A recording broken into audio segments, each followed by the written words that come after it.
Baiklah, Assalamualaikum warahmatullahi wabarakatuh. Waalaikumsalam Waalaikumsalam warahmatullahi warahmatullahi wabarakatuh. wabarakatuh. Selamat siang teman-teman. Yang terhormat Bapak Dr. Manap Sumantri, Magister Pendidikan, dan teman-teman kelas 2A yang saya banggakan. Baiklah, tanpa memperpanjang mukadimah lagi, langsung saja saya akan beralih ke inti materi, yaitu mengenai penghargaan profesi guru.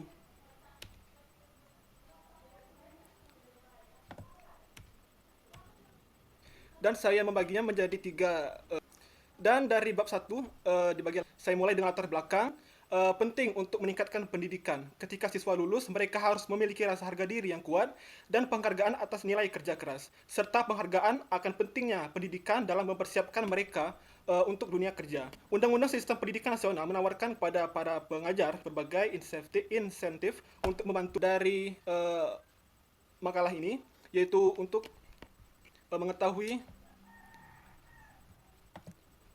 mengetahui definisi penghargaan profesi guru. Yang kedua yaitu menambah wawasan mengenai urgensi penghargaan profesi guru. Dan adapun yang ketiga yaitu memperjelas uraian mengenai penghargaan profesi guru. Lanjut pada ruang lingkup pembahasan, yaitu meliputi penghargaan bagi guru yang telah menunjukkan kinerja atau karya yang luar biasa dalam mengembangkan profesi pendidikannya, yang telah berperan aktif dalam kegiatan sosial, khususnya yang berkaitan dengan pendidikan, dan yang telah menunjukkan kinerja yang luar biasa dalam pembangunan sekolah tempat ia mengajar secara profesional, konsisten, dan luar biasa dalam pelaksanaan tugas pokok dan fungsi gurunya. Dan kemudian kita lanjut kepada bab 2, yaitu pembahasan, yang dimana kita akan membahas yang pertama mengenai definisi penghargaan profesi guru. Jadi definisi penghargaan profesi guru merupakan remunerasi bagi individu yang meliputi kompensasi berupa uang, yang meliputi komisi, upah dan gaji, tunjangan, insentif, dan penghargaan lainnya seperti pujian dan pengakuan yang diberikan kepada pegawai oleh perusahaan. Dan kerangka penghargaan ini dapat mencakup penghargaan intrinsik yang biasanya bersifat non-finansial dan mencakup desain kerja dan pengembangan peran, keseimbangan kehidupan kerja, peluang promosi, dan kesempatan untuk berkembang dan berprestasi. Sedangkan insentif ekstrinsik bersifat non-finansial dan mencakup pujian, umpan balik, dan rekognisi. Kemudian kedua yaitu urgensi penghargaan profesi guru, yang mana memilih karir sebagai pendidik lebih menantang sekarang daripada di masa lalu. Karena terlepas dari kesulitan ekonomi dan cara hidup yang materialistis, hanya pengajar yang idealis yang memungkinkan murid-muridnya untuk tumbuh dan membentuk kepribadian yang berkarakter, yang akan memungkinkan murid-muridnya untuk tumbuh dan membentuk kepribadian yang akan memungkinkan dia untuk menjaga martabat pendidikannya. Artinya, seorang guru idealnya mengabdikan dirinya sepenuhnya pada bidang pendidikan, tugas yang berat mengingat banyaknya tantangan hidup yang harus dihidupi oleh seorang guru, dan oleh karena itu sebuah rencana harus dikembangkan untuk menangani tanggung jawab struktural dan administratif pendidikan sedemikian rupa sehingga tidak menjerat guru dalam jebakan yang melelahkan, mencegah mereka melepaskan idealisme dan energi yang diperlukan, dan juga teknik ini memerlukan pembinaan lingkungan yang kondusif untuk pendidikan yang berkelanjutan. Untuk menjadi guru, baik itu guru paruh waktu atau yang dikenal dengan honorer, dan menjadi pegawai negeri sipil (PNS) yang juga pengajar yang tidak tetap, kemudian menjadi permanen. Hanya dengan menghargai dan menjaga profesi guru di pihak pemerintah dan masyarakat, masalah ini dapat diselesaikan. Dan berikutnya itu mengenai manfaat penghargaan pendidikan. Saya klasifikasikan menjadi dua. Yang bagian A yaitu memberikan suatu informasi. Maksudnya adalah penghargaan dapat menarik perhatian guru dan pendidik atau mengingatkan mereka tentang nilai sesuatu yang dihargai di atas yang lain. B yaitu dapat memotivasi. Penghargaan memotivasi pendidik menuju ukuran kerja, memungkinkan pendidik dalam menentukan bagaimana cara untuk memaksimalkan antara pekerjaan dan waktu. Berikutnya, yang keempat, yaitu perbedaan gaji dan penghasilan. Kadang sebagian dari kita keliru memahami dari pengertian gaji dan penghasilan. Di sini, gaji adalah hak seorang guru untuk bantuan keuangan reguler dari lembaga pendidikan sesuai dengan kriteria hukum untuk kompensasi pekerjaannya yang dikenal sebagai gaji. Yang kedua, yaitu penghasilan. Guru berhak atas remunerasi dalam bentuk uang untuk memenuhi tanggung jawabnya. Mereka berdasarkan prinsip meritokrasi dan menunjukkan nilai mereka sebagai pendidik profesional. Nah, tunjangan ini tersedia bagi guru yang memenuhi ketentuan Undang-Undang Nomor 14 Tahun 2005 dan Peraturan Pemerintah Nomor 74 Tahun 2008 dan peraturan terkait. Lanjut pada poin kelima, yaitu jenis-jenis penghargaan profesi guru. Yang pertama yaitu penghargaan guru berprestasi. Proses pemilihan pendidik berprestasi dimulai di tingkat sekolah dan berlanjut ke tingkat kecamatan, kabupaten, provinsi, dan nasional. Pemilihan guru berprestasi ini guna membangun rasa loyalitas di kalangan guru yang semuanya dianggap mampu meningkatkan kinerja dan prestasi yang diinginkan. Yang kedua adalah penghargaan bagi guru SD berdedikasi di daerah khusus atau terpencil. Nah, maksudnya adalah bertujuan untuk meningkatkan dan memotivasi guru untuk meningkatkan prestasi, loyalitas, dedikasinya, serta komitmennya terhadap bangsa dan negara melalui penerapan kompetensi secara profesional sesuai dengan kredensialnya. Dan juga dengan meningkatkan dedikasi pendidik, terutama dalam situasi darurat, seperti daerah perbatasan dengan negara lain, komunitas adat yang jauh, dan lokasi dengan dampak lingkungan sosial. Dan yang ketiga yaitu penghargaan bagi guru PLB atau PK berdedikasi. PLB atau PK adalah singkatan dari pendidikan luar biasa atau pendidikan khusus yang telah menerima penghargaan. Guru-guru dari seluruh tanah air berkumpul di Jakarta untuk sebuah acara yang menaungi penghargaan ini. Seluruh provinsi di Indonesia terwakili. Proses seleksi guru PLB atau PK ini bersifat terbuka dan objektif.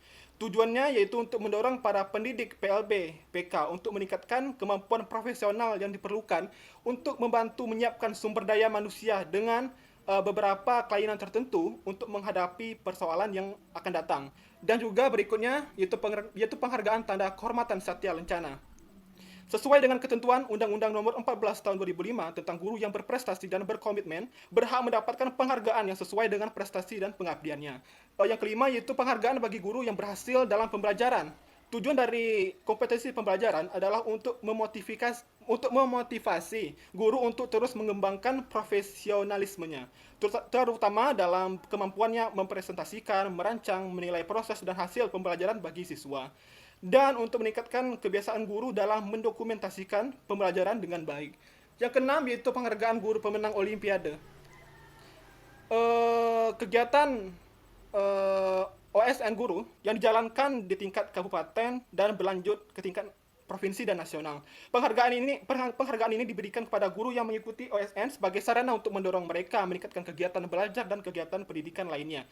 Pemerintah daerah bertanggung jawab penuh untuk pemberian hadiah di tingkat kabupaten dan provinsi bergantung pada kemampuan mereka yang berbeda.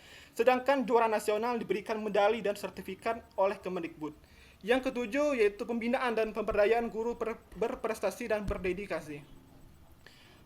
Guru terkadang disebut sebagai ujung tombak pendidikan karena mereka memainkan peran kunci dan strategis dalam membimbing siswa menuju kedewasaan dan kemandirian. Agar pekerjaan seorang guru berhasil dan dia tidak hanya harus memiliki kemampuan dan juga mereka tidak dan dia tidak hanya harus memiliki pengetahuan tentang pendidikan, tetapi juga harus memiliki karakter yang dapat dicontoh oleh anak-anak dan keluarga mereka. Dan ke-8 yaitu penghargaan lainnya. Pendidik lain harus diakui melalui inisiatif kerjasama pendidikan internasional, terutama mereka yang berkembang. Kerjasama lintas wilayah ini berlangsung baik di kawasan Asia maupun non-Asia.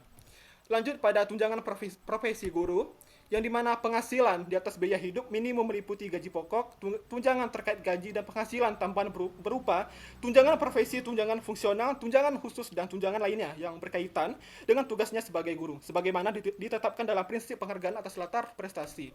Berikutnya pada jenis-jenis tunjangan profesi guru, yang dimana pengembangan dan kinerja profesional guru sebagai pendidik, asesor pembimbing, dan pengajar didukung oleh dukungan finansial yang diberikan oleh tunjangan profesi.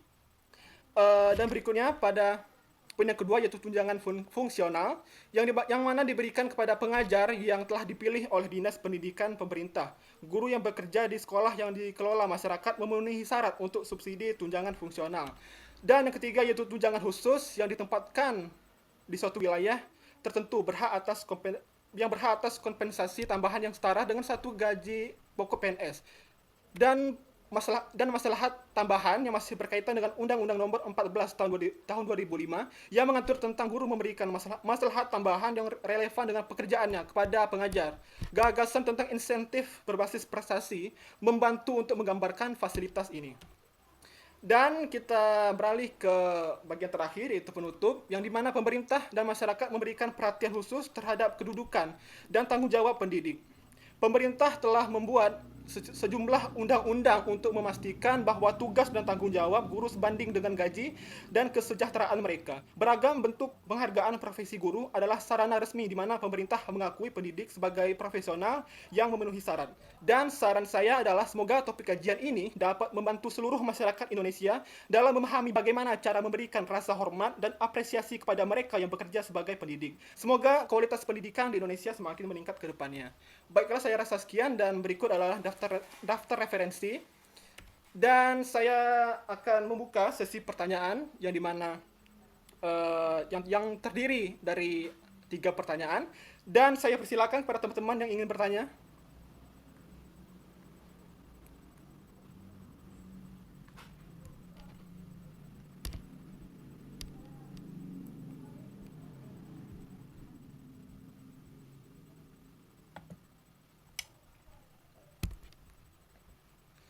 Baiklah, saya persilakan kepada Saudari Detamara Steli Masela untuk mengutarakan. Assalamualaikum warahmatullahi wabarakatuh. Warahmatullahi wabarakatuh. Sebelumnya terima kasih kepada Hikmal atas kesempatannya. Perkenalkan, nama saya Detamara Steli Masela dengan NPM A1B021009. Saya ingin bertanya. Pertanyaannya, bagaimana tanggapan Anda mengenai kurangnya penghargaan pemerintah terhadap guru honorer? Terima kasih. Baiklah, selanjutnya kepada Saudari Firanti Yustantia. Assalamualaikum warahmatullahi wabarakatuh. Sebelumnya, terima kasih kepada Saudara Iqmal sudah memberikan kesempatan kepada saya untuk bertanya. Tadi sudah dijelaskan tentang jenis-jenis penghargaan guru, dan ternyata itu sudah cukup banyak. Nah, apakah menurut Anda masih ada pada saat ini penghargaan guru yang sudah Anda jelaskan tadi sudah cukup, ataukah masih ada yang perlu ditambahkan? Jika ada, tolong dijelaskan. Terima kasih. Selanjutnya, satu pertanyaan lagi sebagai pertanyaan penutup pada sesi pada penampil pertama. Sorry Hikmal. Baik. Ya, kalau bisa pertanyaannya jangan terlalu banyak, 2 saja cukup ya, karena minggu ini target kita beberapa orang, gitu aja. Oke? Baiklah, sembari saya ingin meminta dari teman-teman semua untuk waktu beberapa menit untuk menanggapi dan menjelaskan yang terbaik dari pertanyaan teman-teman.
Baiklah, saya akan menjawab pertanyaan dari saudari Tamara terlebih dahulu mengenai kurangnya perhatian terhadap guru honorer.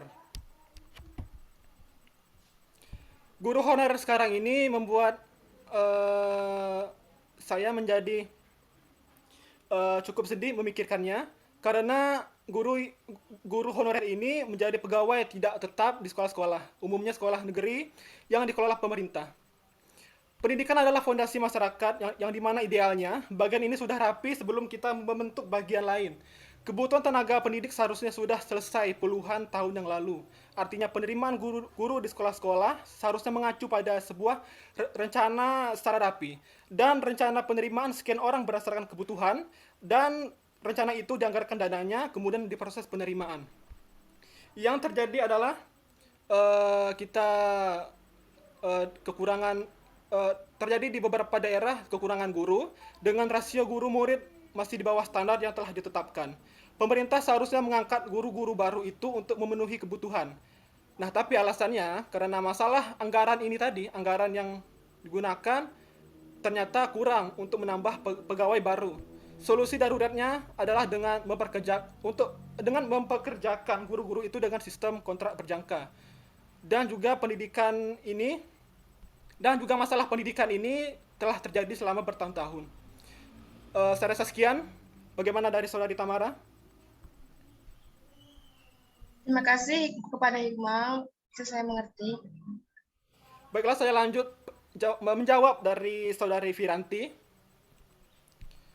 Profesi sebagai guru di zaman ini memiliki banyak peminat. Hal ini dapat terlihatnya dari banyaknya pendaftar CPNS, calon pegawai negeri sipil. Banyak yang berpikiran bahwa profesi menjadi guru PNS merupakan profesi yang sangat menjanjikan hingga hari tua dengan job desk yang juga tidak terlalu rumit. Akibat stereotip tersebutlah, kini banyak lulusan universitas yang berbondong-bondong untuk menjadi guru PNS. Namun, apakah hal tersebut menjanjikan seperti yang dikatakan orang-orang? Faktanya di Indonesia, kesejahteraan seorang guru tidak begitu terjamin dengan kondisi guru sekarang. Jadi saya rasa bentuk apresiasi saat ini masih saya katakan kurang, karena hal ini fasilitas yang diberikan kepada guru PNS dan guru honorer sangatlah jauh berbeda. Dan juga guru honorer biasanya belum bisa mendapatkan seperti polis kesehatan dan polis asuransi jiwa, berbeda dengan guru PNS yang memiliki banyak tunjangan seperti tunjangan di hari tua. Dan juga saya sangat menyayangkan hal ini karena dinilai kurang adil bagi guru honorer apabila mengingat job desk yang dimiliki guru honorer dan guru PNS tidaklah jauh berbeda. Saya rasa sekian. Bagaimana Viranti? Terima kasih atas jawabannya, saya rasa sudah cukup jelas. Baiklah, itulah presentasi dari saya mengenai penghargaan profesi guru, dan saya harap dapat diambil beberapa poin-poin inti dan dapat dijadikan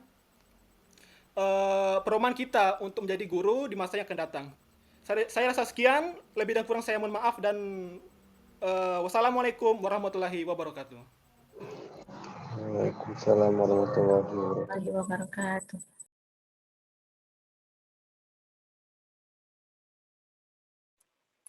Baik, saya ambil alih untuk presentasi selanjutnya. Sebelumnya saya mengucapkan terima kasih juga Bapak Manap Sumantri selaku dosen pengampu matematika. Sini saya meneliti dan minta kepada Hikmal untuk ditampilkan PPT saya.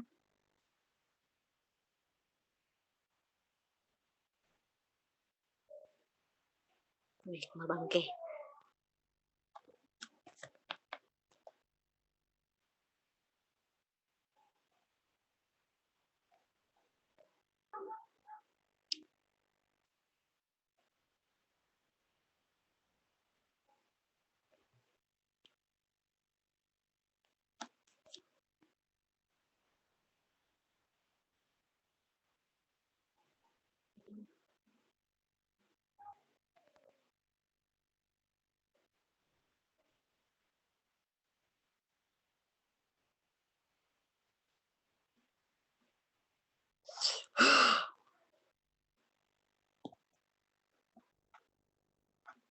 Baik, terima kasih kepada Saudara Hikmal akan pendidikan.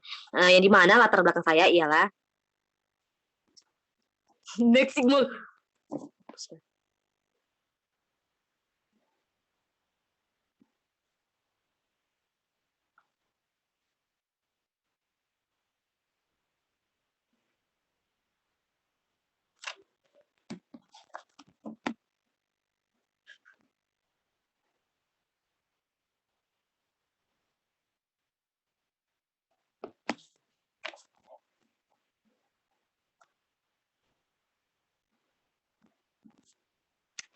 Baik, yang di mana latar belakang saya yaitu pendidikan ialah semua usaha orang dewasa dalam pergaulan anak-anak agar memimpin perkembangan jasmani dan rohaninya menuju arah yang lebih dewasa. Pendidikan merupakan salah satu indikator penting dalam suatu kewajiban dari suatu negara yang didapat. Dengan melalui pendidikan, seseorang akan memiliki karakter yang baik dan berhalak. Pembangunan pendidikan merupakan prioritas terjadi dikarenakan pendidikan merupakan fondasi untuk mendorong kemajuan pada bidang-bidang lainnya. Selanjutnya yaitu rumusan masalah saya. Saya memiliki 4 rumusan masalah, yaitu apa yang dimaksud dengan pemerataan pendidikan, bagaimana pemerataan pendidikan di Indonesia, lalu apa yang dimaksud dengan equity dan equality, lalu bagaimana upaya dan strategi pemerintah dalam menangani rendahnya equity dan equality dalam pemerataan pendidikan. Nah, tujuan tulisan saya untuk menjelaskan rumusan masalah saya tadi. Baiklah, langsung masuk saja kepada definisi pemerataan pendidikan Indonesia. Kata pemerataan berasal dari kata dasar rata yang berarti meliputi seluruh bagian, tersebar ke segala penjuru dan sama-sama memperoleh jumlah yang sama. Sedangkan kata pemerataan berarti proses, cara, dan perbuatan melakukan pemerataan. Pemerataan pendidikan juga dapat diartikan sebagai pemerataan kesempatan untuk memperoleh pendidikan yang sudah cukup lama menjadi penyebab masalah yang kini menjadi perhatian. Pada umumnya, pemerataan pendidikan dilakukan pada negara-negara berkembang seperti Indonesia. Lanjut kepada bagian B, pemerataan pendidikan di Indonesia. Di Indonesia sendiri, pendidikan merupakan salah satu bagian dari tujuan negara. Dalam hal ini tercantum dalam pembukaan Undang-Undang Dasar 1945 yang bunyinya mencerdaskan kehidupan bangsa. Pemerintah dalam mencapai tujuannya tersebut pastinya sudah melakukan atau melaksanakan berbagai program. Namun beberapa program yang ditawarkan pemerintah tersebut sepertinya dirasa tidak maksimal. Di Indonesia yang paling memerlukan pendidikan adalah mereka yang berada di daerah miskin atau terpencil. Mayoritas kaum miskin di Indonesia tinggal di tempat-tempat jauh yang terpencil. Mereka praktis kekurangan segalanya, mulai dari fasilitas, alat transportasi dan komunikasi, dan di samping rendahnya pengetahuan mereka terhadap teknologi, sekalipun teknologi baru dan seperti teknologi komunikasi, informasi menawarkan beberapa pengetahuan mereka terhadap teknologi, menawarkan pemerataan pendidikan dengan biaya yang relatif rendah. Lalu masuk kepada definisi equity dan equality. Secara etimologi, equality itu yaitu equity bermakna keadilan dalam memperoleh kesempatan pendidikan yang sama di antara berbagai kelompok dan masyarakat, dan equality yang mengandung arti persamaan kesempatan untuk memperoleh pendidikan. Istilah tersebut sama halnya yang seperti diungkapkan oleh Sudarman Danin 2004 pada halaman 247 dan Rusman 2012 pada halaman 5 menyatakan bahwa equity bermakna meningkatkan keadilan dan kesempatan pada siswa untuk mencapai hasil yang sukses dan maksimal. Berdasarkan pemaparan di atas, dapat diartikan bahwa equity dan equality bermakna sebagai keadilan dan persamaan yang merata atau akses terhadap pendidikan. Maksudnya, semua penduduk usia sekolah harus memperoleh kesempatan pendidikan. Lalu masuk kepada upaya dan strategi pemerintah dalam menangani rendahnya equity dan equality dalam pemerataan pendidikan. Menurut Sudarman Danin, ada 2 hal yang harus dilakukan pemerintah untuk mencapai ekuitas pendidikan, dalam kata lain equity dan equality pendidikan, antara lain untuk menggaransi untuk menggaransi bahwa setiap orang dapat menyelesaikan pendidikan dasar. Kedua, untuk menjamin siswa-siswi yang potensial tidak terhalang aksesnya pada pendidikan karena mereka miskin, wanita dari etnis minoritas, pemukim di wilayah terpencil secara geografis. Lalu pada tataran akses kemajuan teknologi menawarkan solusi untuk menyediakan akses pendidikan dan pemerataan pendidikan kepada masyarakat belajar yang tinggal di daerah terpencil. Pemerintah juga telah menyalurkan beasiswa kepada siswa yang kurang mampu. Pemberian beasiswa tersebut dapat mencegah angka putus sekolah di Indonesia yang masih tergolong tinggi. Berdasarkan data dari UNICEF pada tahun 2016, terdapat 2,5 juta siswa di Indonesia tidak dapat menikmati pendidikan lanjutan. Selanjutnya masuk kepada bagian kesimpulan. Kesimpulan dari laporan saya yaitu pemerataan pendidikan artinya pemerataan kesempatan untuk memperoleh pendidikan yang sudah lama menjadi perhatian. Pemerataan pendidikan biasanya dilakukan pada negara-negara berkembang seperti Indonesia. Dalam perkembangannya meliputi dua aspek yaitu equity dan equality. Kebutuhan pemerataan pendidikan menjadi salah satu pokok utama permasalahan pendidikan di Indonesia. Banyak hal yang mempengaruhi ketidakmerataan pendidikan di Indonesia, mulai dari mayoritas masyarakat yang hidup pada tingkat ekonomi rendah hingga dari ketidakmerataan pembangunan infrastruktur yang menjadi pendukung agar terciptanya pemerataan pendidikan. Ekuitas atau equity dan equality. Pada bagian saran saya dengan dikemukakannya makalah tentang rendahnya equity dan equality.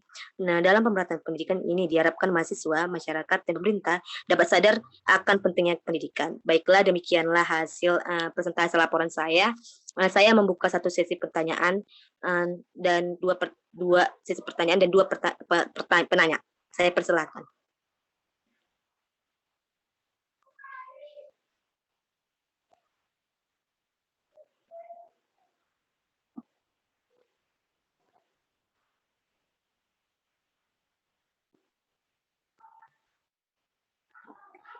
Baik, kepada saudari Nur, saya persilahkan.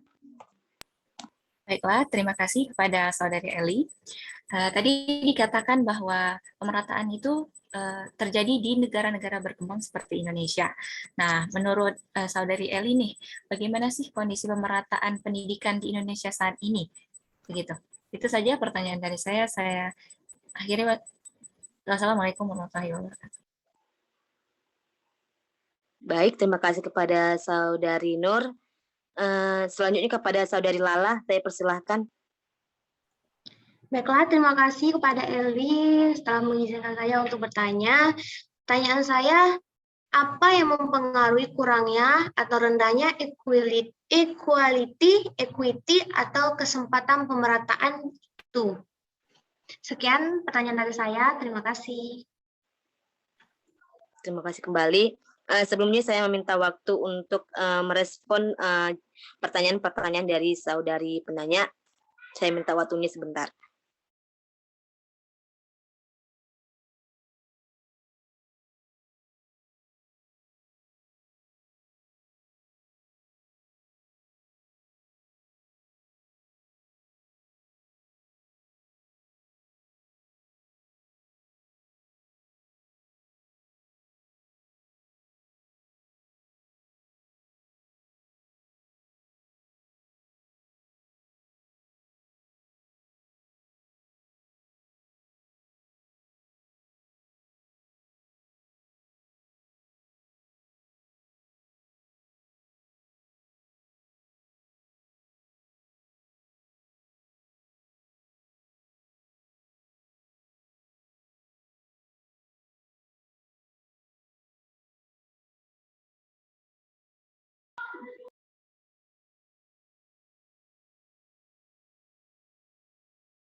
Baik, di sini saya akan mencoba menjawab pertanyaan dari saudari Nur.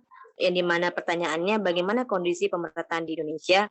Menurut saya kondisi pemerataan di Indonesia saat ini yaitu daerah yang memerlukan perhatian dalam masalah rendahnya pemerataan pendidikan adalah daerah pelosok negeri atau terpencil. Selain akses dan distribusi yang sulit, akses pendidikan pun sulit diselenggarakan di daerah-daerah tersebut, terutama daerah tinggal. Ketidakseimbangan pemerataan pendidikan ini juga terlihat jika dibandingkan dengan daerah pusat kota atau pemerintahan, di mana di tempat tersebut akses pendidikan cenderung tidak merata. Jadi menurut saya kondisi pemerataan di Indonesia saat ini belum merata sepenuhnya akibat kondisi geografis yang tadi saya paparkan. Menurut Saudari Nur, bagaimana? Sudah bisa diterima? Baik, Eli, terima kasih atas jawabannya, bisa diterima.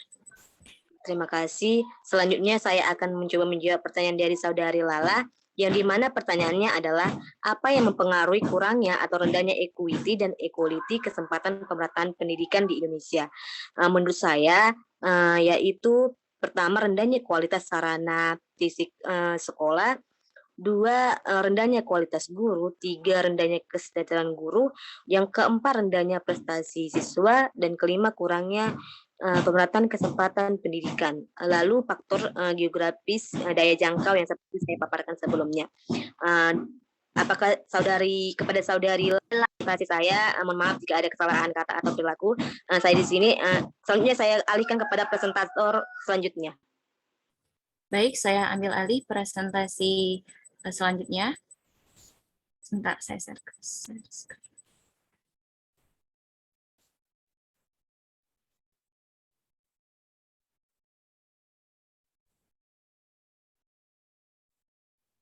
Sebelumnya, apakah layar PPT saya sudah terlihat? Ada, Nur. Oke. Bismillahirrahmanirrahim. Assalamualaikum warahmatullahi wabarakatuh. Waalaikumsalam. Waalaikumsalam warahmatullahi wabarakatuh. Waalaikumsalam. Selamat siang, teman-teman semua. Siang. Oke. Yang Di sini saya akan melanjutkan presentasi berikutnya, yaitu tentang peran dan pentingnya tingkatan manajemen dalam organisasi. Langsung saja. Materi yang pertama, yaitu tentang pengertian tingkatan manajemen. Kata manajemen berasal dari bahasa Prancis kuno, yaitu manajemen, yang memiliki arti seni melaksanakan dan mengatur. Adapun menurut Mary Parker Follett, mendefinisikan manajemen sebagai seni menyelesaikan pekerjaan melalui orang lain. Lalu ada pendapat lain, yaitu manajemen merupakan sebuah proses perencanaan, pengorganisasian, dan pengontrolan sumber daya untuk mencapai tujuan atau goals secara efektif dan efisien. Ini merupakan pendapat menurut Ricky W. Griffin. Lalu materi yang kedua yaitu tingkatan manajemen. Dalam manajemen terdapat 3 tingkatan, yaitu tingkatan pimpinan atau top management, yang kedua ada tingkatan menengah atau middle management, dan yang terakhir ada tingkat atas atau manajemen. Maaf, saya ulangi. Yang pertama tadi tingkatan bawah, yaitu first line management. Lalu materi yang ketiga yaitu mengenai peran tingkatan manajemen. Apa saja sih peran dari tingkatan manajemen, ketiga tingkatan manajemen tadi? Yang pertama yaitu ada peran antar pribadi sebagai figur untuk anak buahnya. Yang kedua yaitu peran informasional sebagai pemantau atau penyebar informasi dalam manajemen. Yang terakhir yaitu memiliki peran pengambil keputusan dalam kegiatan organisasi manajemen. Lalu yang selanjutnya yaitu pentingnya tingkatan manajemen. Peran ketiga tingkatan manajemen ini sangat penting dan diperlukan dalam suatu organisasi. Mengapa? Karena untuk menjalankan suatu kegiatan organisasi tentu butuh seorang pimpinan yang merencanakan, mengatur, mengarahkan, dan mengawasi kegiatan yang akan dilaksanakan agar berjalan dengan baik sehingga tujuan suatu organisasi dapat tercapai dengan baik atau dengan efektif dan efisien. Lalu materi selanjutnya yaitu tentang dampak adanya tingkatan manajemen.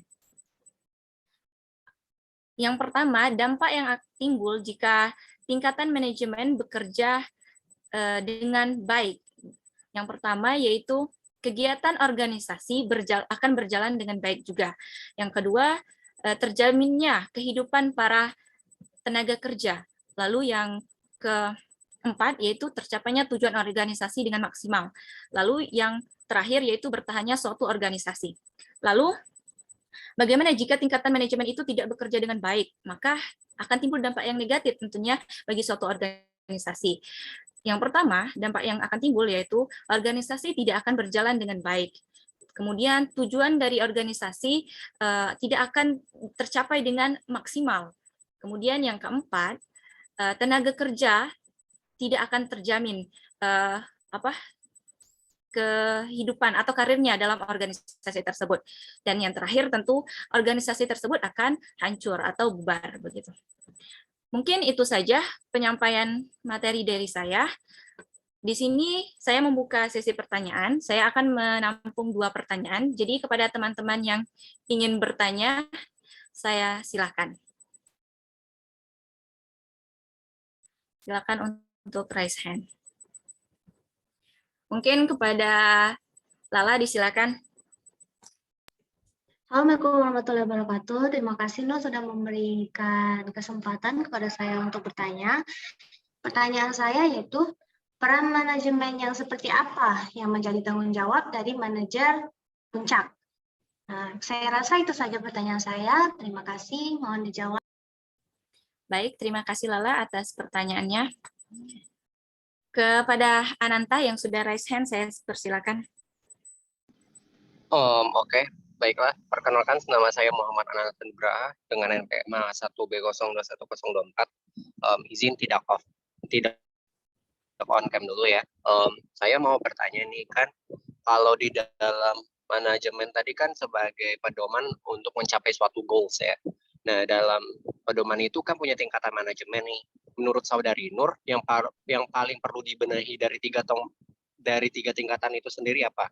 Yang dari top dulu kah, atau middle dulu kah, atau yang paling bottomnya dulu? Sekian, terima kasih. Baik, mungkin saya langsung saja menjawab pertanyaan dari Ananta. Jadi menurut saya yang harus dibenerin terlebih dahulu atau yang harus istilahnya tuh yang harus baik lebih dahulu begitu ya Ananta? Iya, yang paling yang harus perlu dibenahi begitu ya. Gitu sebagai top priority-nya gitu yang mana? Oke. Jadi menurut saya tentu yang harus memiliki kinerja yang bagus begitu ya istilahnya itu ya tingkatan paling atas atau top manajemen karena dia itu sebagai pimpinan tertinggi dalam suatu manajemen organisasi. Jadi dia itu juga sebagai role model bagi manajemen tingkat menengah, manajemen dan manajemen tingkat akhir sampai para karyawan-karyawannya. Sehingga jika kinerja top manajemennya itu baik, maka manajemen dalam organisasi tersebut juga akan berjalan dengan baik. Tapi tentu juga harus ada hubungan timbal balik juga begitu antara para karyawan atau bawahan-bawahan dari top manajemen. Top manajemen. Begitu Nanta. Apakah bisa diterima? Tapi kalau diingat ya, kalau jika tidak ada kontribusi dari yang bawahnya juga sama bohong dong. Iya, Kan sering terjadi itu. Istilahnya tuh harus sama-sama bagaimana ya? Harus sama-sama bekerja sama. Begitu kan dalam sebuah organisasi itu jika hanya satu orang saja yang bekerja tentu manajemen organisasi tersebut tidak akan berjalan dengan baik. Jadi kembali lagi sebenarnya kan dalam organisasi itu harus pilih pemimpin yang baik yang memang tepat untuk memimpin suatu organisasi agar organisasi tersebut dapat berjalan sesuai dengan rencana dan dapat mencapai tujuan organisasi itu secara efektif dan efisien. Tentu tidak lupa adanya partisipasi atau kinerja yang baik juga dari para tingkatan manajemen yang lain serta karyawannya begitu. Oke, baik, terima kasih Saudari Nur, bisa diterima. Oke, terima kasih Nanta. Lalu saya akan menjawab pertanyaan dari Lala, yaitu tentang peran manajemen yang seperti apa yang menjadi tanggung jawab manajer puncak atau top manajemen. Oke. Kan manajemen puncak ini kan mempunyai wewenang paling besar begitu kan di antara tingkatan manajemen yang lainnya. Nah, tingkatan manajemen puncak ini memiliki peran penuh dalam hal mengangkat, terus memilih serta juga memberhentikan para karyawan yang memiliki kinerja yang buruk, serta mungkin menggantikan atau menggantikan para tingkatan manajemen yang ada di bawahnya. Begitulah. Bagaimana bisa diterima?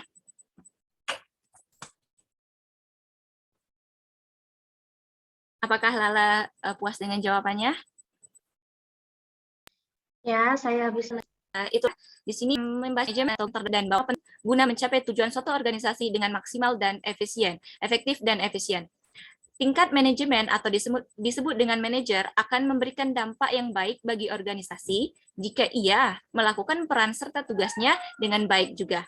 Begitupun sebaliknya, jika seorang manajer tidak menjalankan tugasnya dengan baik, maka akan berdampak buruk bagi suatu organisasi.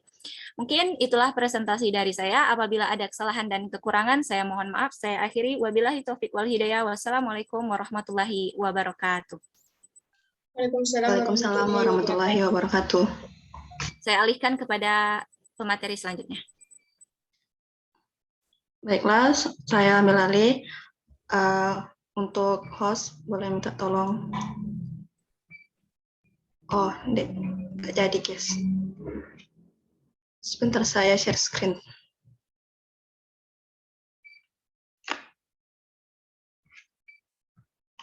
Apakah terlihat, teman-teman? Udahan. Oke, saya mulai. Assalamualaikum warahmatullahi wabarakatuh. Selamat siang, teman-teman semuanya. Di sini saya, Rani Surahman, akan mempresentasikan makalah saya, PPT saya, mengenai optimalisasi peningkatan mutu program pendidikan berkelanjutan. Langsung saja, pengertian pendidikan berkelanjutan yaitu merupakan kesempatan belajar bagi orang dewasa untuk meningkatkan kemampuan setelah mereka melakukan suatu kegiatan atau suatu pekerjaan sukarela di masyarakat.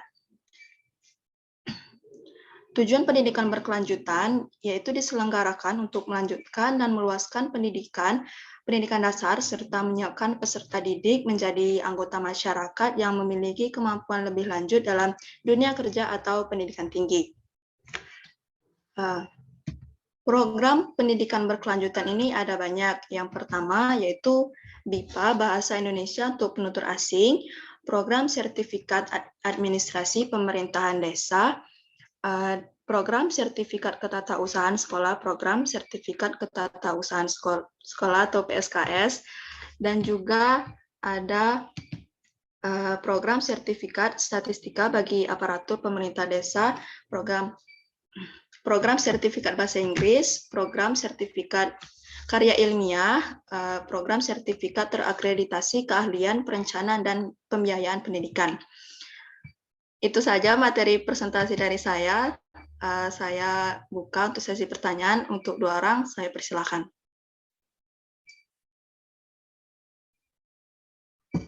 Kepada Tiara Bunga Desilia, dipersilakan.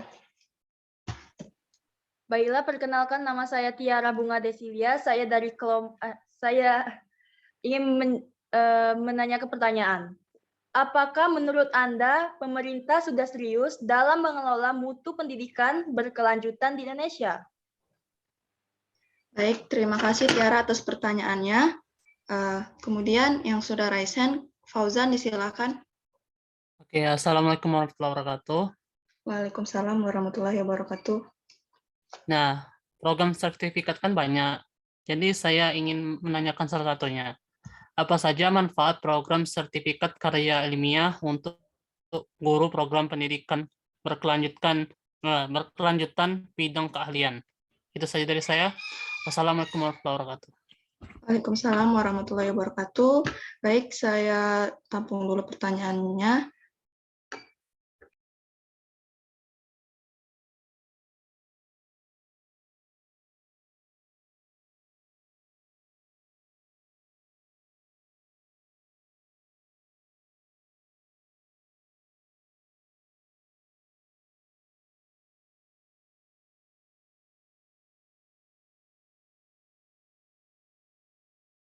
Tiara mulai menurut sedikit tadi bahwa tangan sekarang pelanjutan ini swasta seperti bimbel seperti itu kan ada juga ini selanjutnya untuk ilmiah dan ini sudah jelas bahwa manfaatnya itu untuk menunjang keahlian kita seperti kita sudah paham teori seperti ini, tapi kita harus bisa tahu untuk skillnya itu bagaimana, penerapannya itu bagaimana. Jadi saya rasa manfaatnya program pendidikan berkelanjutan itu seperti itu.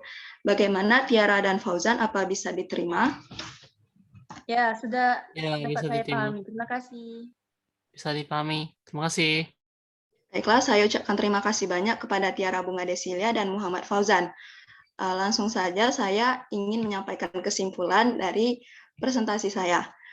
Kesimpulannya, yaitu pendidikan berkelanjutan ini ditujukan untuk orang dewasa yang memiliki tujuan yang sangat baik untuk membangun mutu pendidikan. Hal ini dikarenakan pendidikan berkelanjutan memiliki banyak macam program untuk dapat meningkatkan dan mengembangkan kemampuan lebih lanjut. Itu saja presentasi dari saya. Saya akhiri. Wabillahi taufiq wal hidayah. Wassalamualaikum warahmatullahi wabarakatuh.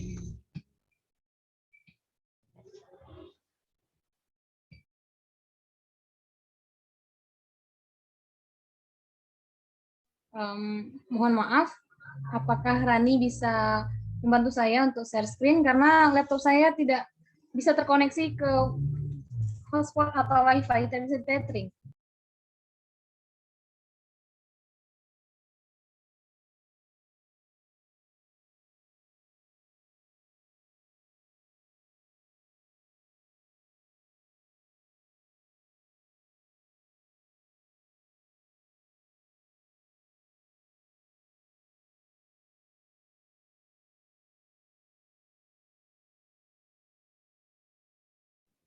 Sebentar saya coba download dulu ya, Yulia.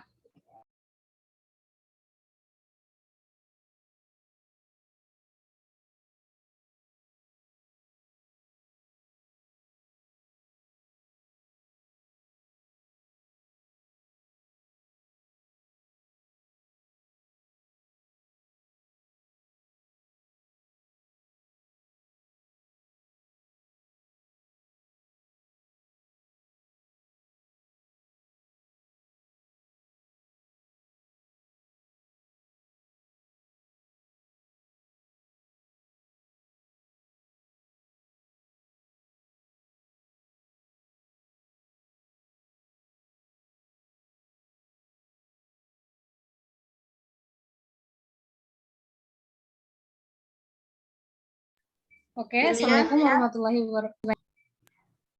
Sudah bisa dilihat, teman-teman? Bisa. Oke. Assalamualaikum warahmatullahi wabarakatuh. Salam sejahtera untuk kita semua. Baiklah, sini langsung saja saya Yulia Ekasari dengan NPM A1B021-19 akan mempresentasikan makalah saya yang berjudul Manajemen dan Psikologi Pendidikan dalam Pembelajaran.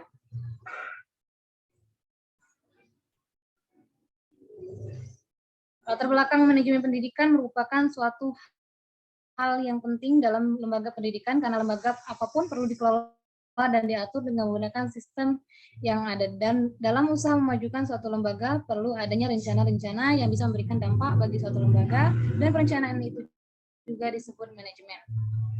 Psikologi pendidikan merupakan persoalan yang berkaitan dengan peserta didik, yang dimana psikologi pendidikan harus selaras dengan keadaan peserta didik.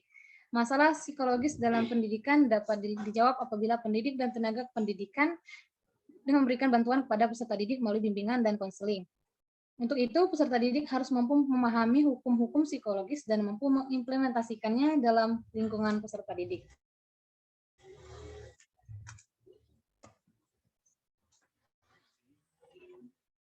Oke, boleh di next.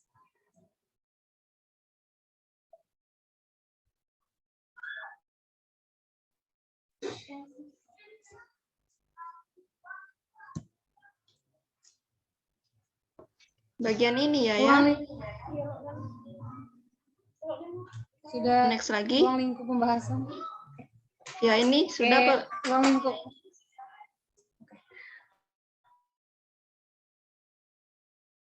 Selanjutnya ruang lingkup pembahasan.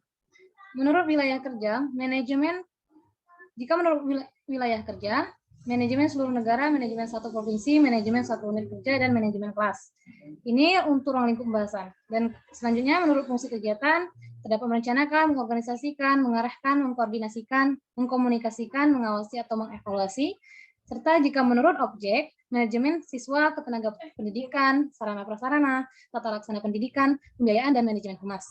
Jika menurut pelaksana, dalam hal ini guru sebagai pelaksana bertindak sebagai manajer di kelas yang ia pimpin. Ini dikutip dari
Oke, mohon maaf teman-teman, ada sedikit kendala.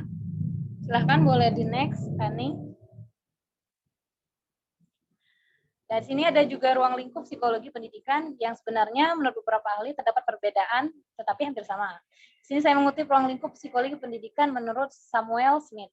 Ke-16 pokok ruang lingkup ini merupakan pokok bahasan yang diuraikan oleh hampir semua ahli, walaupun berbeda cara penyampaiannya.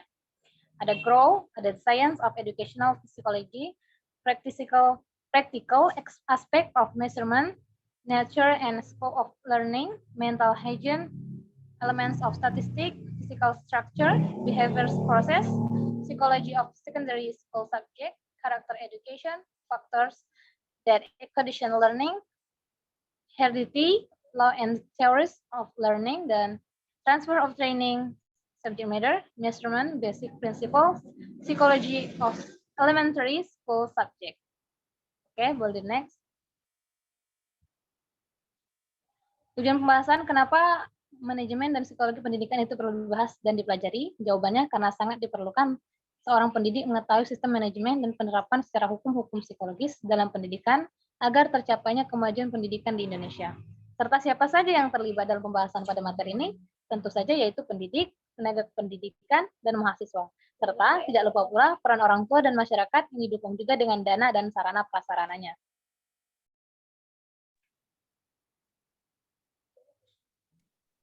Oke, di sini definisi manajemen. Setiap lembaga pendidikan atau lembaga apapun pasti dikelola dan diatur dengan menggunakan suatu sistem tertentu yang menurut si pengelola lembaga tersebut adalah cara yang paling baik. Misalnya dalam lembaga pendidikan akan menerima siswa baru, maka pihak sekolah atau lembaga pendidikan atau yayasan melakukan berbagai langkah-langkah yang diperlukan agar proses penerimaan siswa baru berjalan lancar sesuai dengan rencana dan memenuhi target jumlah siswa yang diinginkan. Oke. Dan definisi pendidikan. Pendidikan adalah pengajaran yang menghasilkan, menciptakan, membimbing, serta mendidik siswanya. Pendidikan ialah proses pengubahan sikap dan tata laku seseorang atau kelompok dalam usaha mendewasakan manusia melalui upaya pengajaran dan pelatihan. Ini menurut Kamus Besar Bahasa Indonesia pada tahun 1991.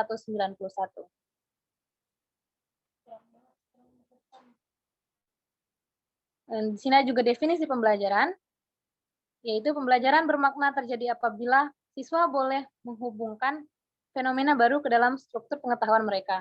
Artinya, bahan subjek itu mesti sesuai dengan keterampilan siswa dan mesti relevan dengan struktur kognitif yang dimiliki siswa.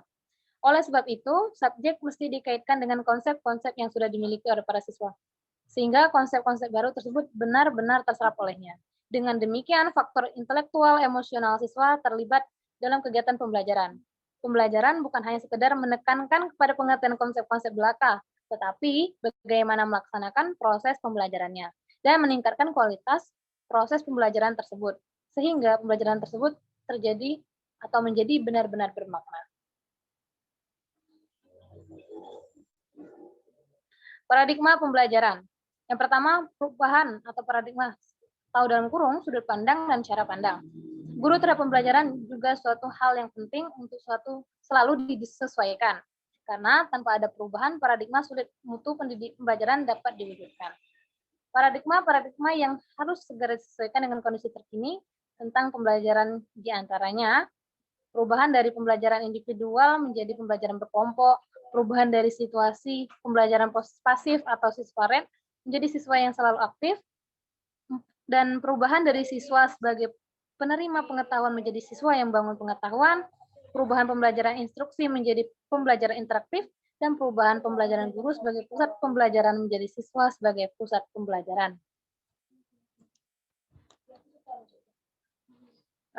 Definisi psikologi. Psikologi berasal dari bahasa Yunani, yaitu psyche, yang berarti jiwa dan logos yang berarti ilmu. Jadi secara harfiah, psikologi berarti ilmu tentang jiwa atau kejiwaan. Definisi berikut ini menunjukkan beragamnya pendapat para ahli tentang psikologi. Menurut Sobur pada tahun 2003, dan psikologi pendidikan adalah disiplin ilmu yang mempelajari tentang pemahaman gejala kejiwaan dalam tingkah laku manusia untuk kepentingan mendidik atau membina perkembangan kepribadian manusia. Jadi segala gejala-gejala yang berhubungan dengan proses pendidikan dipelajari secara mendalam pada psikologi pendidikan. Sini ada strategi pembelajaran. Strategi digunakan untuk memperoleh kesuksesan atau keberhasilan dalam mencapai tujuan. Dalam dunia pendidikan, strategi pembelajaran diartikan sebagai suatu perencanaan yang berisi tentang rangkaian kegiatan yang didesain untuk mencapai tujuan pendidikan tertentu. Dan dari pengertian di atas terdapat dua pengertian yang penting. Itu pertama, strategi pembelajaran merupakan rancangan tindakan atau rangkaian kegiatan yang termasuk rancangan penggunaan metode dan pemanfaatan berbagai sumber daya kekuatan dalam pembelajaran. Yang kedua, strategi disusun untuk mencapai tujuan tertentu, artinya arah dari semua keputusan penyusunan strategi adalah pencapaian tujuan. Dengan demikian, penyusunan langkah-langkah pembelajaran, pemanfaatan berbagai fasilitas dan sumber belajar semua diarahkan dalam upaya untuk mencapai tujuan. Hubungan psikologi dengan ilmu pendidikan. Psikologi dan ilmu pendidikan tidak dapat dipisahkan satu dengan yang lainnya, karena antara psikologi dengan ilmu pendidikan mempunyai hubungan timbal balik. Ilmu pendidikan sebagai suatu disiplin ilmu yang bertujuan memberikan bimbingan hidup manusia sejak ia lahir sampai mati. Pendidikan tidak akan berhasil dengan baik jika tidak dibarengi dengan psikologi. Demikian pula, watak dan kepribadian seseorang ditunjukkan oleh psikologi. Oleh karena begitu, eratnya hubungan antara psikologi dengan ilmu pendidikan. Maka lahirlah yang namanya psikologi pendidikan. Dasar-dasar psikologis ini sangat dibutuhkan oleh para pendidik untuk mengetahui perilaku anak didiknya. Apakah anak didiknya dalam keadaan yang baik saat berlangsungnya kegiatan pembelajaran atau dalam keadaan yang tidak baik.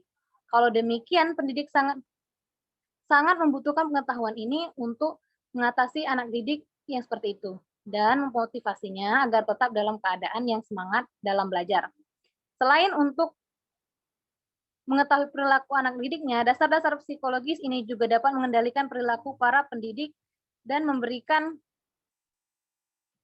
perilaku yang lebih bijaksana dalam menghadapi keanekaragaman karakteristik anak didiknya. Seorang pendidik memang sangat membutuhkan pengetahuan seperti ini, agar dalam proses pembelajaran dapat berjalan sesuai dengan yang diinginkan, dan tentunya dapat berhasil mencapai tujuan dengan cemerlang sesuai dengan lembaga pendidikan itu.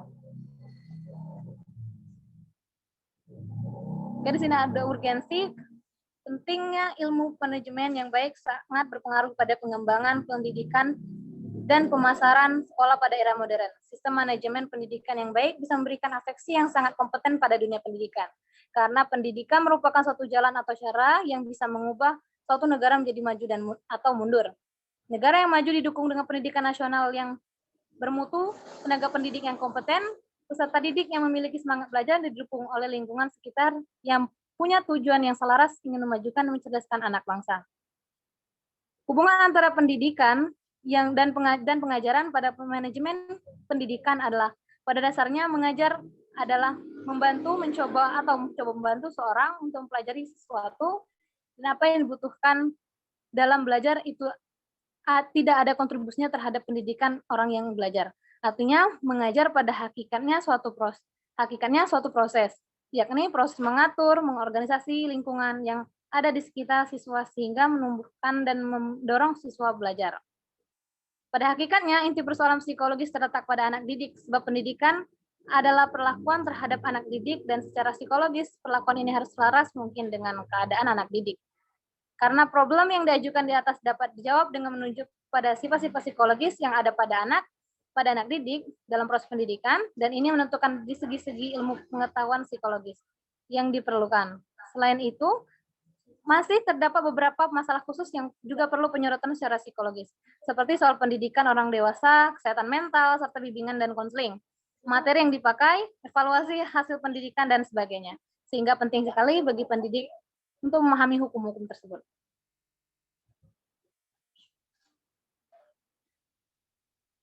Dan kesimpulan, manajemen pendidikan merupakan suatu hal yang penting dalam lembaga pendidikan, karena lembaga apapun perlu dikelola dan diatur dengan menggunakan sistem yang terbaik.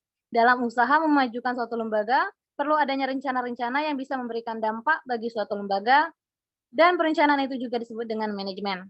Di dalam manajemen juga harus ada sistem pengelolaan agar perencanaan bisa dikelola dengan baik, agar nantinya bisa menghasilkan pencapaian yang diinginkan dalam program di suatu lembaga. Psikologi pendidikan merupakan persoalan yang berkaitan dengan peserta didik, yang dimana psikologi pendidikan harus selaras dengan keadaan peserta didik. Masalah psikologis dalam pendidikan dapat dijawab melalui apabila pendidik dan tenaga pendidikan dengan memberikan bantuan kepada peserta didik dan mampu mengimplementasikannya dalam lingkungan peserta didik. Untuk itu, pendidik harus mampu memahami hukum-hukum psikologis dan mampu mengimplementasikannya dalam lingkungan peserta didik. Psikologi adalah ilmu pengetahuan yang berusaha memahami sesama manusia dan bertujuan untuk dapat memperlakukannya dengan baik dan tepat. Mungkin itu saja yang dapat saya sampaikan. Maaf bila kata-kata ada yang salah, dan teman-teman bisa pahami sendiri dari PPT ini. Jika ada pertanyaan, silahkan diajukan. Terima kasih.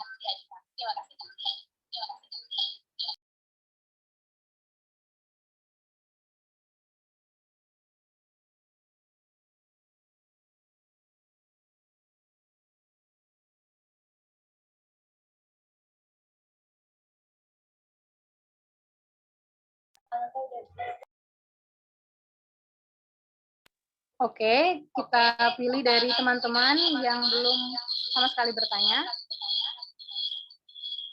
Yang pertama ada Monica dan Seza Yolanda.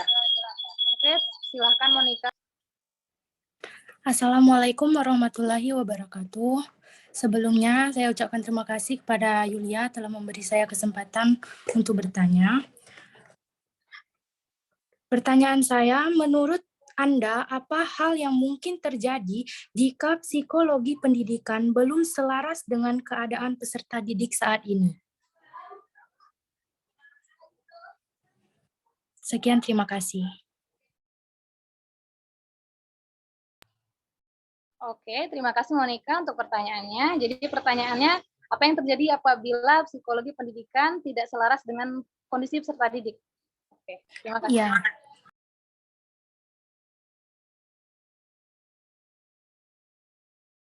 Oke, selanjutnya Seza, silahkan. Baik, terima kasih Yulia.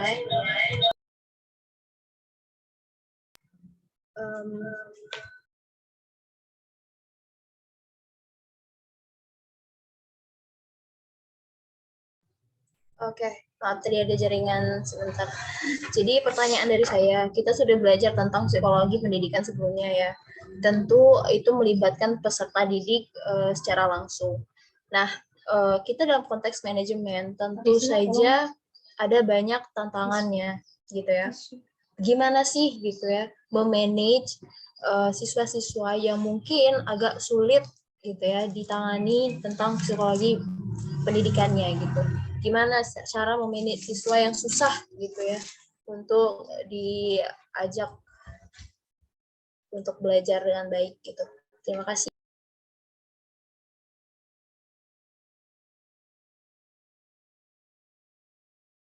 Oke, untuk pertanyaan Seza tadi, bagaimana cara memanage peserta didik yang psikologisnya terganggu atau berbeda dari yang lain atau tidak sama dengan yang rata-rata. Baiklah, langsung saja saya akan menjawab pertanyaan dari Monica tadi. Yang pertama tadi, pertanyaan dari Monica adalah bagaimana atau apa yang terjadi jika psikologis pendidikan saat ini tidak sesuai dengan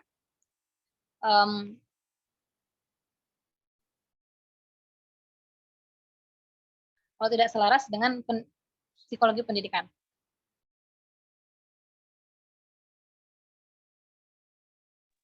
Menurut saya pribadi ya, jika psikologi pendidikan tidak selaras dengan peserta didiknya,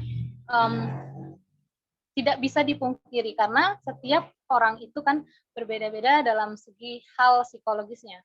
Ada tidak menutup kemungkinan anak-anak yang selalu ceria saat di sekolah bisa memiliki masalah di rumahnya, atau bisa saja yang sering nampak murung itu memang mempunyai banyak problem dalam hidup dan dia terbawa-bawa saat di sekolah, atau bisa saja juga ada anak yang mempunyai banyak masalah di sekolah tetapi di rumah, tetapi saat di sekolah beliau bisa membawa suasana sekolah tadi itu menjadi lebih kondusif lagi atau tidak terbawa-bawa dengan persoalan yang ada di rumah. Nah, untuk itu apa yang akan terjadi jika tidak selaras? Karena sudah dijelaskan tadi, psikologi pendidikan itu sangat penting dalam dunia pendidikan. Karena di sana banyak problem tentang masalah psikologis anak dan masalah psikologis pendidikan seperti itu. Jadi kalau tidak selaras, ya perlu sebagai seorang tenaga pendidik atau seorang guru, kita perlu menyelaraskannya lagi seperti itu. Karena anak-anak yang mempunyai masalah psikologis dalam pendidikan atau dalam kejiwaan atau dalam segi hal lain, psikologis yang lain, maka kita perlu sebagai guru atau sebagai teman atau sebagai seorang guru juga bisa menjadi teman bagi seorang muridnya. Jadi kita perlu pendekatan, kita perlu tanyakan, kita perlu mengetahui apa yang membuat mereka ini sulit memahami pelajaran atau apa-apa yang membuat mereka ini terkendala dalam pendidikan mereka seperti itu. Jadi perlu kita sebagai guru perlu adanya pendekatan agar bisa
Oke, maaf teman-teman ada kendala jaringan tidak stabil.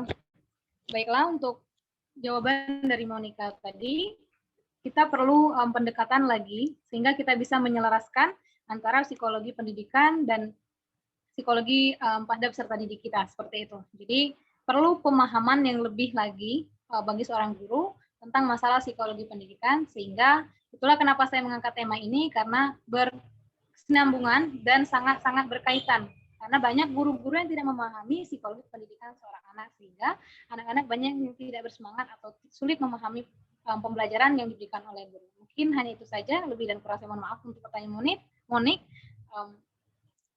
Jika ada yang ingin diskusikan lagi, maka di lain kesempatan, karena mengingat waktu juga. Baiklah, Monik, apa bisa menerima jawaban dari pertanyaan Monik tadi? Ya, sudah. Ya, terima kasih. Oke, baiklah. Untuk pertanyaan Seza tadi, bagaimana kita memanage psikologi dari siswa-siswa yang berbeda seperti itu? Karena banyak siswa, seorang guru pasti akan menemukan banyak karakter dari seorang murid. Ada yang seperti ini, ada yang seperti itu, dan lain sebagainya. Jadi sebagai seorang guru, kita memanage-nya itu, kita tentunya juga harus mempunyai sifat yang sabar dan mempunyai sifat yang harus berpikir positif seperti itu. Memang banyak anak-anak yang sulit menerima kita, padahal kita ini berniat untuk peduli atau care pada mereka, tetapi mereka terkadang berkecil hati untuk menerima seperti itu. Jadi kita harus banyak-banyak mempunyai sifat sabar, atau banyak-banyak juga belajar dari mungkin bisa saja kita mendekatinya melalui hal apa yang mereka suka atau bagaimana seperti itu, agar kita bisa membuat mereka itu psikologi pendidikannya kembali bagus lagi seperti itu. Kita harus bisa, terutama kita harus memanage diri kita dulu. Kita harus mengatur diri kita itu harus bagaimana, harus seperti apa, dan punya target, dan kita harus punya, selain mempunyai target agar siswa tadi bisa semangat lagi dalam belajarnya atau dalam psikologi pendidikan yang kembali bagus lagi, maka terlebih dahulu kita harus manage diri kita sebagai seorang guru. Kita harus punya sikap yang mengayomi para murid-murid kita, karena tidak semua murid itu bisa menerima apa yang kita ajarkan, apa yang kita nasihatkan seperti itu. Karena kebanyakan juga ada yang sulit untuk menerima apa yang kita berikan itu tadi. Mungkin hanya itu. Apabila teman-teman Seza ingin menambahkan, silakan. Om Nanta izin menambahkan dikit aja sebentar, cuman nggak nyampe 2 menit. Ibu Yesi pernah mention ya, kalau guru itu bukan superhero gitu. Wajar kalau bakalan ada siswa-siswa yang bakalan ketinggalan gitu mental health-nya. Tentu kalau menurut kata Pak Nadiem ya, seluruh lembaga masyarakat itu bakalan ikut partisipasi dalam menjaga pendidikan di Indonesia. Jadi anggaplah kalau misal guru itu nggak bisa manage satu murid ini, maka akan diserahkan pada pihak BK gitu. Kalau nggak bisa pihak BK-nya, ya diserahkan pada lembaga psikologi yang lebih memadai dalam urusannya. Nah, jadi ya itu doang sih kalau kata nanti. Jadi kita sebagai guru tuh ya harus menerima fakta kalau kita tuh nggak bisa ngurus semua hal. Kita bukan superhero gitu. Sekian, terima kasih.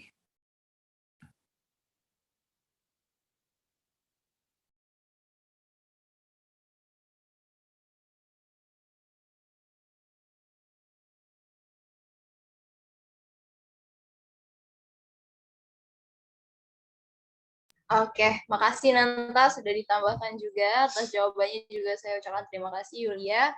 Terima kasih teman-teman juga sudah berpartisipasi untuk presentasi hari ini. Semoga ilmu yang kita dapatkan hari ini bermanfaat. Presentasinya sudah cukup ya. Sudah berapa orang hari ini? 5 orang. Jadi kita cukupkan saja. Ini bisa langsung ke kesimpulan. Sudah kesimpulan. Oh, sudah kesimpulan ya? Oke, jika sudah, kita tutup saja ya teman-teman ya. Selamat beraktivitas kembali.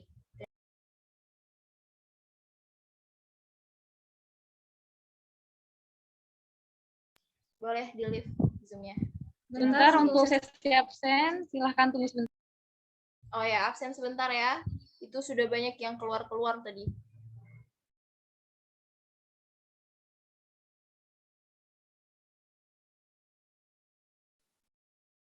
Teman-teman lebih baik di open kameranya ya untuk absen.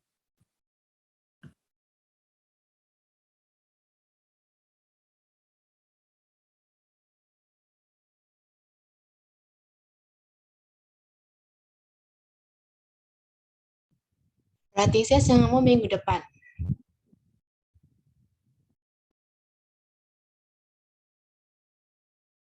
Iya, kenapa Bu Jun? Berarti yang punya mau minggu depan ya? Kenapa hari ini dapatnya?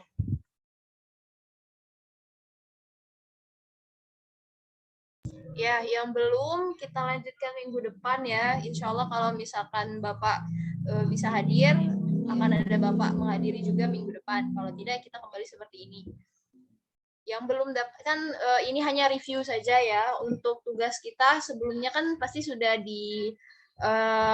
dinilai oleh Bapak gitu tugas kita sendiri. Jadi ini cuma review aja. Jadi buat teman-teman yang mungkin nggak dapat kesempatan, it's okay gitu. Jangan merasa oh aku nggak punya nilai gitu ya. Kita yakin aja Bapak pasti sudah menilai tugas-tugas kita dengan sebaik-baiknya gitu ya. Jadi nggak usah takut. Aku nggak presentasi nih nggak dapat nilai. Nggak apa-apa. Oke? Mungkin sekian untuk presentasi hari ini. Lebih kurang kita semua mengucapkan minta maaf. Pada Allah kami mohon ampun. Bila taufiq wal hidayah. Wassalamualaikum warahmatullahi wabarakatuh. Boleh di Waalaikumsalam. Waalaikumsalam.